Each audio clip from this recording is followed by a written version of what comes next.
Welcome to my views and news. Some new stories from Ethiopia and Eritrea. Firstly, controversial Eritrean artist Awel Seid has published his new work. 33-minute long monologue has been published by Awel Seid yesterday. Again, his monologue is full of controversial political content about Tigray, about Eritrean opposition. He tried to paint Isaias Afwerki as a leader with global reach.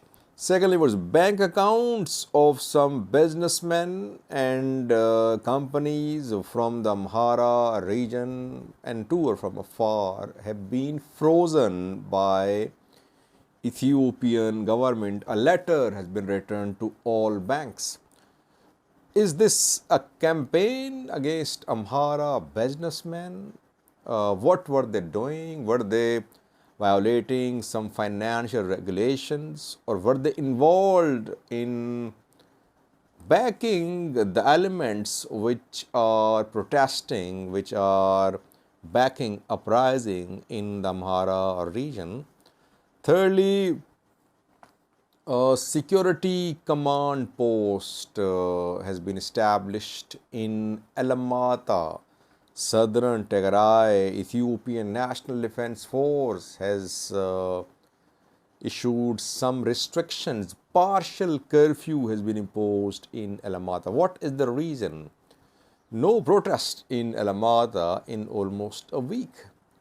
Why is that Alamata has come under an ENDF command post? Firstly, viewers, Awel Seid is an Eritrean artist known for his monologues. He is very close to the President Isaias Afwerki, and he is always critical of Tigray. His monologues are full of political, controversial topics, and he performs on stage too clad in military uniform. If you remember, last year he visited Europe. Before he visit, he met with Isaias Afwerki, who said goodbye to him.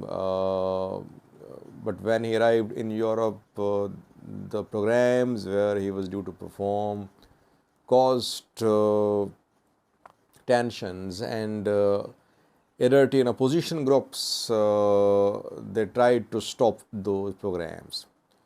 And then we saw one of his videos from Axom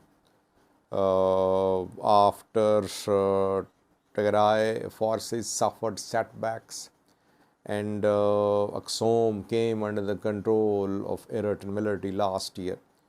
He published a video from there. He criticized Tigray from Axom. Now another work from Awel Seid, 33-minute long monologue, again full of political content. He criticized Eritrean opposition in this monologue. He said, where are those who are saying Tigray wins? And he tried to paint Isaias Afwerki as a global leader. He is implying that Saudi Arabia and Iran have reconciled after Isaias Afwerki visited Saudi Arabia. Is there any link between Isaias Afwerki's visit of Saudi Arabia and reconciliation between Iran and Saudi Arabia?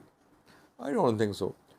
Secondly, he talked about Western interference in Africa. He blamed the US and West for poverty, for problems in Eritrea. And he said that despite problems, despite sanctions, Eritrea is progressing. Thousands of kilometer long roads have been constructed. Dams have been constructed. Despite sanctions, economic measures by the West. And he tried to blame the US and West for African problems, for problems in Africa. He mentions Sudanese conflict, Syrian conflict, Libyan civil war in his work, that those were basically instigated by Westerners, and that African leaders are controlled by the West. Eritrea is self sufficient. Eritrea is on the right track. And Eritrean role as a player in regional world politics now is being acknowledged. Now, Isaias Afwerki, we know that Awel Seid is close to Isaias Afwerki. Basically, he tries to speak for the government. This is what Eritrean government says. It's very unfortunate that Eritrean artists have become controversial. They are speaking the language of Eritrean government. Artists are known for their bravery. Through their work, they challenge governments. They rebel. They speak for the people. But Awel Seid speaks for Eritrean government. He shares Eritrean government's propaganda through his work. That is why when he travels abroad, we see controversies. Opposition groups, they launch campaigns for the boycott of his programs. Secondly, viewers, bank accounts of some businessmen and some companies have been frozen in Ethiopia. 35 businessmen and companies, their accounts have been frozen. In a letter returned to the banks by Security and Exchange Commission of Ethiopia, banks have been directed to freeze the bank accounts of these businessmen and companies. And most of them are ethnic Amharas. 2 are from Afar. Companies like Star Business Group, SVC Salt Production, TTR Salt Production, Mega Source Manufacturing and Import, Tudutta Mega Source Trading, businessmen like Bahiro Dasta, Abaibao Dasta, etc. It's a long list, around 35 names. 2 are Afars, 35 are Amhara. What is the reason behind this decision? Reason has not been made public by the government, but yesterday some Amhara news sources claimed that Ethiopian government was going to launch a crackdown on Amhara businessmen. So is this move due to some financial violation of some financial regulations by these businessmen and companies, or the government suspects them that they are backing Amhara uprising? They are backing those elements in the Amhara region which are creating instability, which are challenging the government. Details have not been made public, but we saw similar action against Tigrayan businessmen too when the war broke out in northern Ethiopia. After that, we saw that Tigrayan businessmen came under crackdown. Their bank accounts were suspended too. Their businesses were captured by government, and we're seeing the same. I think Ethiopian government should issue a detailed statement about the reason behind this decision. Otherwise, it will lead to further frustration within the Amhara region against Ethiopian federal government.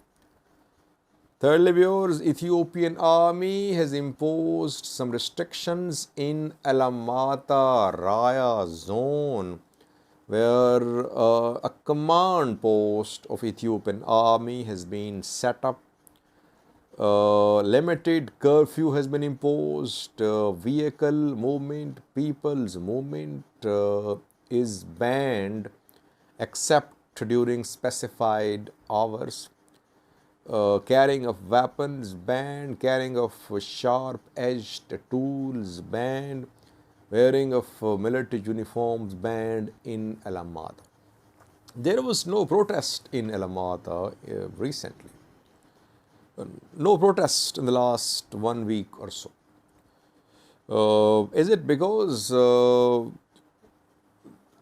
attempt is being made to organize people? Amhara Special Force has been disbanded. Amhara Fano has been pushed out of Raya and Alamata and Koram.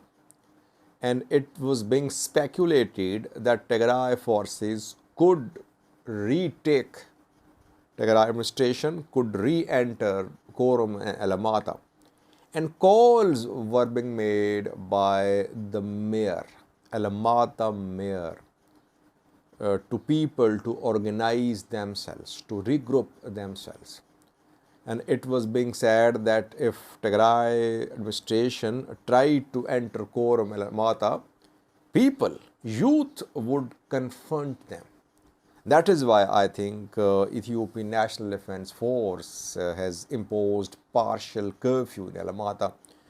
Ethiopian army is not going to allow any organizations, groups to organize themselves to confront Tigrayan administration if Tigrayan administration entered Alamata. But it just shows that an attempt is being made on the ground to launch a public movement against the likely entry of Tigray authorities in Alamata and Koram.